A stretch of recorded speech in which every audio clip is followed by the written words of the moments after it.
வணக்கம் மக்களே, welcome to the பென்சர் show. இன்னைக்கு ஷோ நம்ம பார்க்க போறது ஜே பேபி அப்படின்ற தமிழ் மூவியோட ரிவ்யூ. இந்த படம் பார்த்தீங்கன்னா இந்த வீக்கெண்ட் தியேட்டர்ஸ்ல அவைலபிளா இருக்கு. இந்த படத்துல ஊர்வசி, தினேஷ், மாறன் மற்றும் பலர் நடிச்சிருக்காங்க. இந்த படம் ஒரு உண்மை சம்பவத்தை தழுவி எடுக்கப்பட்ட படம். அதாவது ஊர்வசிக்கு பார்த்தீங்கன்னா மொத்தம் 5 பிள்ளைகள் இருக்காங்க. அதுல 3 ஆண்கள் அண்ட் 2 பெண்கள் அப்படின்ற மாதிரி இருப்பாங்க. திடீர்னு ஒரு நாள் அவங்க காணாம போயிட்டாங்க அப்படின்ற மாதிரி சொல்லி போலீஸ் ஸ்டேஷன்ல இருந்து அவங்களோட மகன்களான மாறன் அண்ட் தினேஷ் இவங்க 2 பேருக்குமே கால் வருது. அவங்க எங்க போயிருக்காங்க அப்படின்னு பார்த்தீங்கன்னா, கொல்கட்டால ஒரு இடத்துல வந்து தனியா இருந்திருக்காங்க. அண்ட் அங்க இருக்கிற போலீஸ் வந்து இவங்கள கேப்சர் பண்ணி ஒரு ஹோம்ல சேர்த்திருக்காங்க. ஸோ இவங்கள கூட்டிட்டு வரணும் அப்படின்றதுக்காக இவங்க 2 பேரும் கொல்கட்டாக்கு டிராவல் பண்ணணும் அப்படின்ற மாரியான ஒரு சிச்சுவேஷன் இருக்கு. இவங்க 2 பேர் அதாவது மாறன் அண்ட் தினேஷ் இருக்காங்கல்ல, இவங்களுக்குள்ள பார்த்தீங்கன்னா ரொம்ப நாளாவே ஒரு விதமான சண்டை அப்படின்றது ஓடிட்டு இருக்கு. பட் இருந்தாலும் அம்மாவ கூட்டிட்டு வரணும் அப்படின்றதுக்காக ஒண்ணா அந்த பயணத்த தொடர்றாங்க. ஸோ அந்த பயணம் எப்படி போகுது? அண்ட் இவங்க ஃபேமிலில என்னென்ன மாதிரியான பிரச்சனைகள் இருக்கு? அண்ட் எதனால ஊர்வசி அங்க கிளம்பி போனாங்க அண்ட் ஊர்வசிக்கு என்ன ப்ராப்ளம் இருக்கு, கடைசியா எல்லாம் ஒன்று சேர்ந்தாங்களா இல்லையா அப்படின்றதான் இந்த படத்தோட கதை. எனக்கு இந்த படத்தோட கதையை பார்க்கும்போது ஒரு மலையாள படம் தான் ஞாபகம் வந்துச்சு. ஃபலிமி அப்படின்ற ஒரு படம்.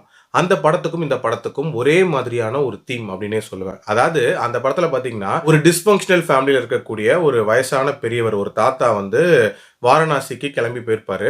அவரை தேடி இந்த குடும்பமே வந்து டிராவல் பண்ணி போவாங்க. அந்த டிராவல்ல நடக்கக்கூடிய சம்பவங்கள் அப்படின்ற மாதிரி தான் கதை போகும். இதுவும் அதே மாதிரியான ஒரு பிளாட் தான். பட் ஸ்டோரி அண்ட் சினாரியோஸ்னு பார்க்கும்போது கண்டிப்பா நிறைய டிஃப்ரெண்டா தான் பண்ணியிருக்காங்க. அதே மாதிரி இந்த படத்துல ஊர்வசியோட ரோல் அப்படின்றது வந்து ஒரு பயங்கர பவர்ஃபுல்லான ரோலா இருந்துச்சு. அண்ட் அவங்களோட பெர்ஃபார்மன்ஸ் அப்படின்றது ரொம்ப எலிகென்ட்டா பண்ணியிருந்தாங்க. அதாவது இதுல அவங்களுக்கு பைபோலார் டிஸார்டர் அப்படின்ற மாதிரியான ஒரு பிரச்சனை இருக்கும். ஸோ அதையும் நடிப்புல கொண்டு வந்திருந்தாங்க. ஆல்சோ நார்மலாவும் ரொம்ப பாசமான தாயாவும் நடிச்சிருந்தாங்க. இந்த 2 காம்பினேஷனுமே வந்து ரொம்ப ஈஸியா பண்ணியிருந்தாங்க அப்படின்னே சொல்லலாம்.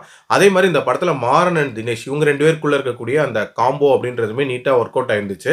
ஆக்சுவலி 2 பேரும் ஒருத்தர் ஒருத்தர் பேசிக்கவே மாட்டாங்க. ஒரு விதமான ரைவல்ரியை வந்து காட்டிட்டு இருக்கிற மாதிரியான ஒரு சிச்சுவேஷனா இருக்கும். அண்ட் அவங்க 2 பேருக்குள்ள ஏற்படக்கூடிய அந்த பாண்டிங்கா இருக்கட்டும் எல்லாமே நீட்டா இருந்துச்சு. எஸ்பெஷலி மாறனை பொறுத்த வரைக்கும் நிறைய ஒன்லைனர் பேசி காமெடி பண்றது அப்படின்றத இது வரைக்கும் நம்ம பார்த்திருப்போம். இதுல ஒரு சீரியஸான ரோல் பிளே பண்ணியிருக்காரு அப்படின்னே சொல்லலாம். அதே மாதிரி இந்த படத்துல எமோஷனல் பார்ட் அப்படின்றதுமே ரொம்ப நீட்டா ஒர்க் அவுட் ஆயிருந்துச்சு.